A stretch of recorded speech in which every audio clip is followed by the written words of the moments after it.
What is up, Transformers family? Welcome back to another episode of George Reviews. Today I'll be taking a look at Transformers War for Cybertron Trilogy Kingdoms Huffer. Here is his packaging. There's some very cool artwork for Huffer on the box. In both truck mode and robot mode, he's carrying around some type of shield, I guess, is packaged in there somewhere, part of the transformation. And here it is on the back of the box. Kind of looks like a claw and the shield at the same time. Here's an image of the product within.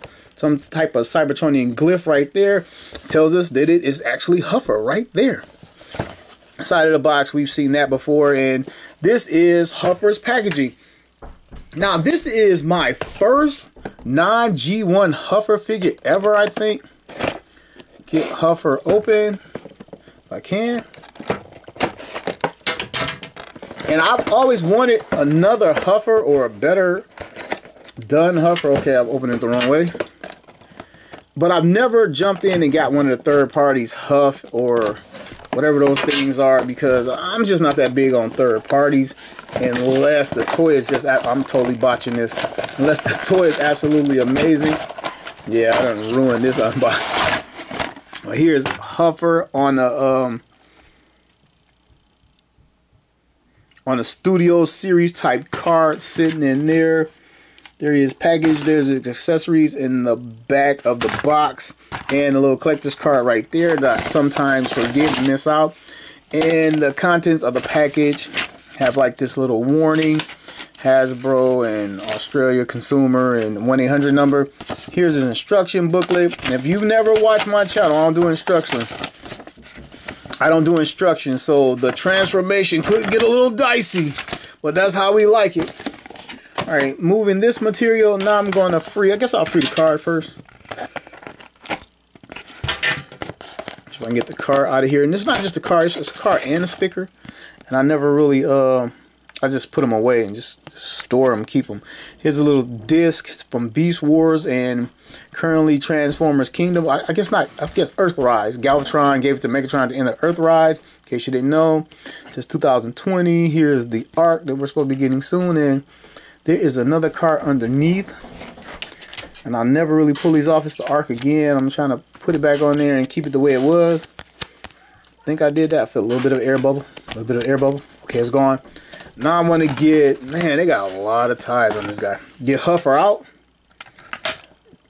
Huffer was always a little cool character. He didn't get a lot of G1 screen time. He didn't get a lot of time in anything, the comic books or whatever, what have you.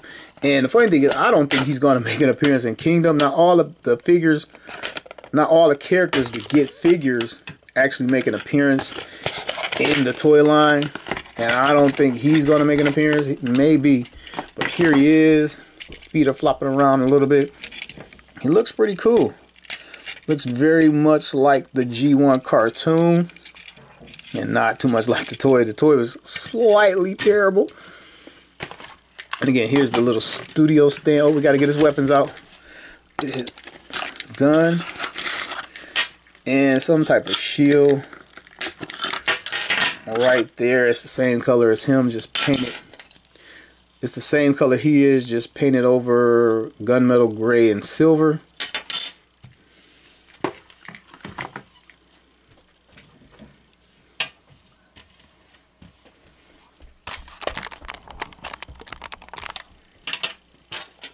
Alright, so let's take a look at Huffer. Let's take a look at his face. Yeah, it looks very much G1 cartoon. He has some blue metallic eyes in his head, a silver face, a blue plastic head that matches his chest. Little paint right here. Well done Autobot logo. He has silver painted arms for the tailpipes of the truck. I guess it's painted over this blue plastic. The gray plastic down here. Some more silver paint accents in there. And the orange plastic for most of the truck. This is gray plastic. The back of the legs is gray plastic. And you can tell by the hollowing that these collapse down at some point. And we're going to get to that. But first, I'm going to do articulation. Articulation in this mode. His head can get a 360 even underneath the cab of the truck. He has a slight, if I get my hand in there, slight up and down. Not much. His arms, I guess they swivel out. His arms swivel out at the shoulder that much, so we get a 360 with the truck going on back there. We can get a 360. He has a bicep swivel. It's actually kind of hidden in there, which is pretty cool. He has an elbow bend. We can get it this far, and that's about it. And coming to his hand, it won't swivel, but I think it folds away for transformation, but that's what we're getting out of that. And it's coming loose right here a little bit. His waist, looks like we got a waist articulation, and we do it 360. It almost looks like it crunches or something. It must move the transformation maybe later. I'm trying to force it right now, but you see a pin and a hinge right here, so it must do something. Come to his legs, split his legs this far. He can bring his leg forward that far and back that much. Bends at the knee, and he has a, looks like a upper thigh swivel that's kind of hidden pretty well. And swing that around a bit, and he has a rocker on his foot where we can get him in a wider stance for posing. And speaking of posing, let's get his gun out here. Now, I don't like it when they do this. He has black hands and gray plastic. They should have cast the gun in black or gray, because they cast it in orange and then paint it over. As soon as it's scraped, you're going to see this loud ass orange. You know, if you scrape it or chip it or something, man, the choices with that I just don't like. So I'm getting his gun in his hand. Fits in there, and it's a pretty cool gun. Like in the G1, he didn't have a defined gun. They always gave him like some generic gun, but now he has like an official blaster. And like I said, it looks pretty good.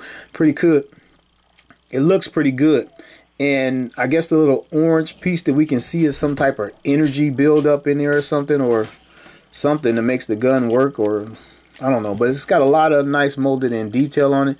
Looks pretty cool. It's just a shame they didn't cast it in the color that is painted.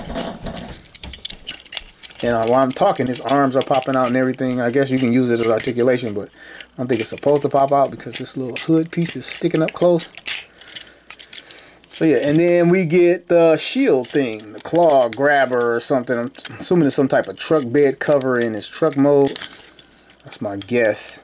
I'm trying to get it in his hand, and it's kind of not going in his hand. Let's try right here. On these pegs, it's kind of bumping up against this.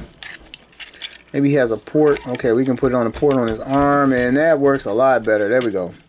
And now he can block incoming fire. Let's get his head so he can pose. Block incoming fire. Decepticons!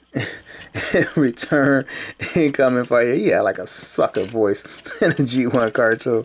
But this little figure is pretty cool. You can feel the hollowing like it's no tomorrow, man. It doesn't feel like it's high quality, but it will do for Huffer.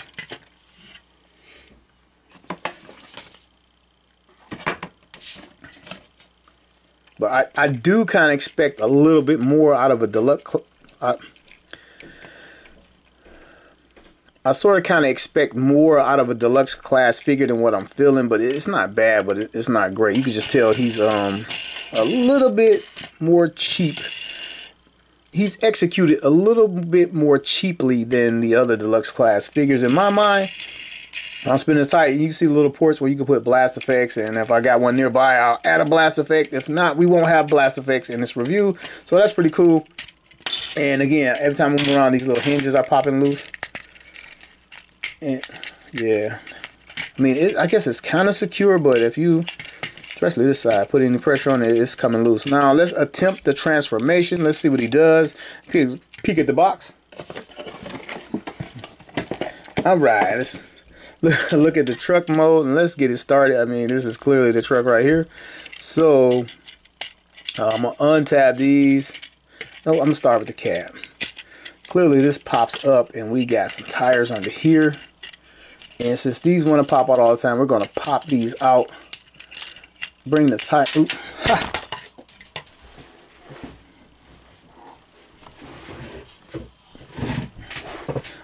Alright, no worries. I have retrieved the little part. Maybe I'm just strong with this hand. I don't know. Get his tires down here. And does his head fold back or tuck away? I don't think so. See a hinge in here for the front of the truck. Maybe it does pop or fold away.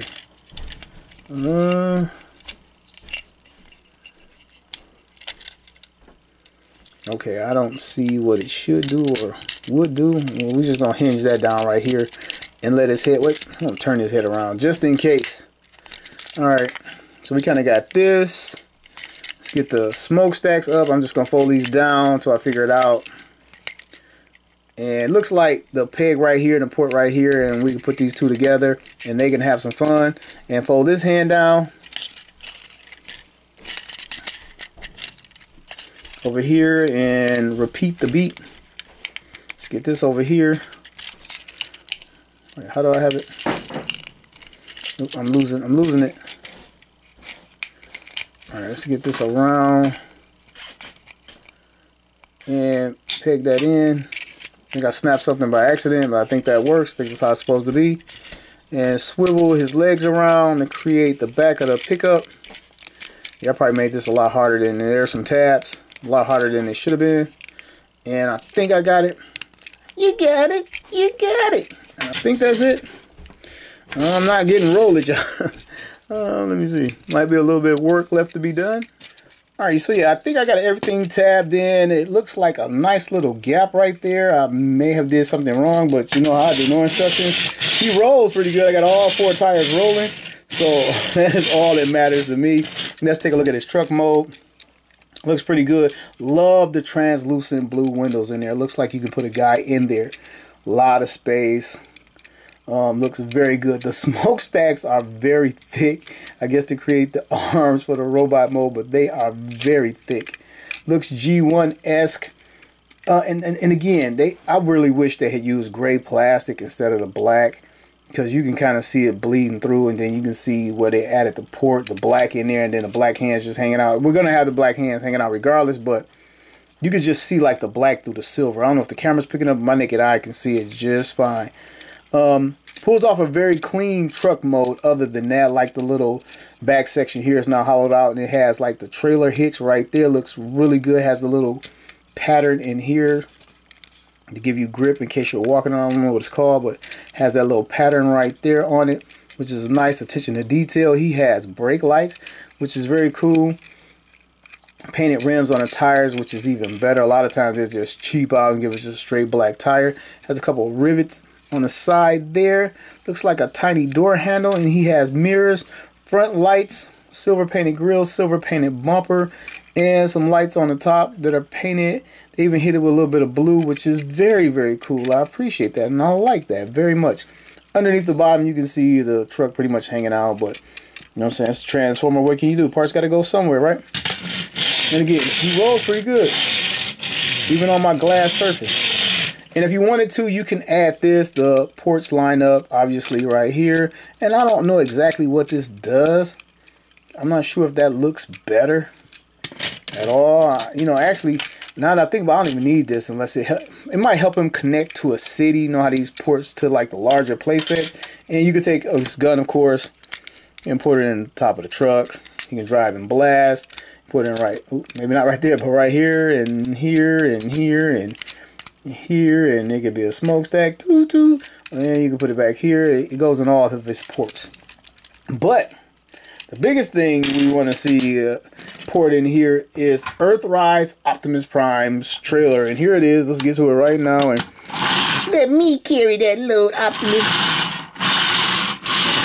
It might function a little bit better with him than Optimus Prime. Does it swivel, or do you have to just force it to swivel? Let's try the second port. Put it in this port. Alright.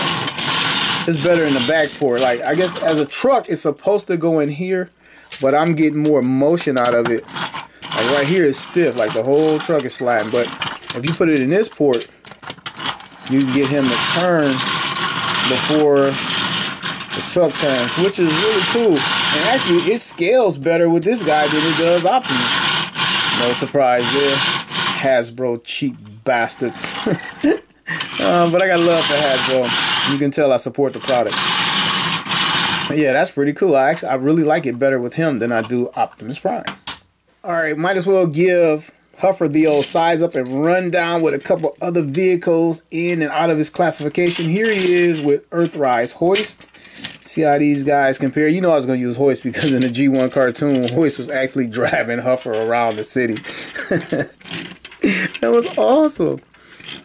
Here these go side by side. Move Hoist out of the way. I'm going to bring in Optimus Prime, the whole trailer. This is the Earthrise trailer in the Netflix Optimus or whatever. I kept the trailer and sold off the Optimus. I thought I like these colors better. Oh, here are these figures side by side. And while we're doing that, we're going to bring out the Generation 1 Huffer. Check these guys out side by side. A lot of similarities, a lot of differences. We see the upgrade, but we see exactly what they did here. They kept a lot of stuff for the old guys like me and updated it for the new young people that may be watching this review right now. It looks great, rolls great. I'm happy with it. You know, it's not the greatest figure ever, but it's pretty cool for me. Now I have, this is only the second Huffer in my entire vast collection. Now I have 2. So hopefully get a masterpiece and keep building it up. All right, everybody, when I transform my figures back, I usually don't transform them back on camera just to save video because it's just the reverse steps of what I already did. And that's sort of my formula. But I want to point out something in Huffer's transformation. Earlier, I popped off the tire. And because it is a tight fit up against this piece of plastic, and I pushed it again just like this, and that time it went, but I popped off the tire again. But I do want to recommend like kind of holding it in so you don't wear out that piece of plastic and push these pieces in. Again, it's a really tight fit coming out of this socket, so kind of hold it in and push it up and in, and that'll work out a little bit better and maybe save that joint from some wear and tear. So I'm saying, I'm not gonna leave this part out, but here's Huffer back into his robot mode, and I want to continue to size up and a rundown with this figure.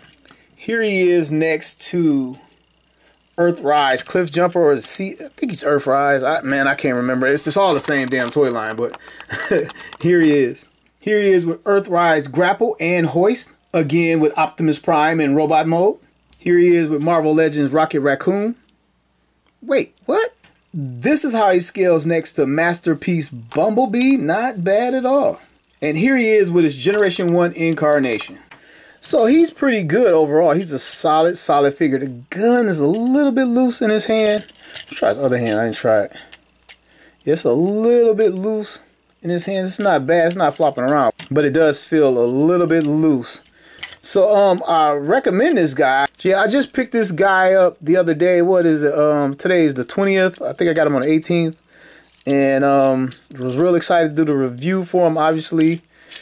And I'm so happy he's done in the Kingdom style without all the Siege techie parts and patterns on him. He looks so clean. I like my toys that look like toys. I'm not a fan of battle damage and cell shading. I'm not that big a fan of all that. He has some molding in detail inside of his legs, now that I've mentioned it. But I'm not a big fan of that. But he does have a couple ports on his shield. That's kind of the point I was getting to use the blast effects, even though he doesn't have them all over his body. I don't think he has any on his body. So you can get a blast effect on his shield, which is kind of cool. And I really, I don't go in for all this stuff. It is cool, but I don't have to have it. But I do want to demonstrate it for the review. And the shield, you know, I'm really not a big fan of that. It's cool. I'm happy they included it, but it wouldn't have mattered to me either way. My biggest concern is this shoulder popping out on me. But overall, he's a solid figure. I do recommend him if you're a G1 head like I am. Even if you're collecting the Siege, and there it is again. Even if you're collecting the Siege and the Netflix, Earthrise, and Kingdom line, he fits right in. He looks really good, and he's probably the best official Huffer figure out there. So with that, I want to thank everybody for watching another episode of George Reviews, the reviews where every toy has a story. Another one coming soon.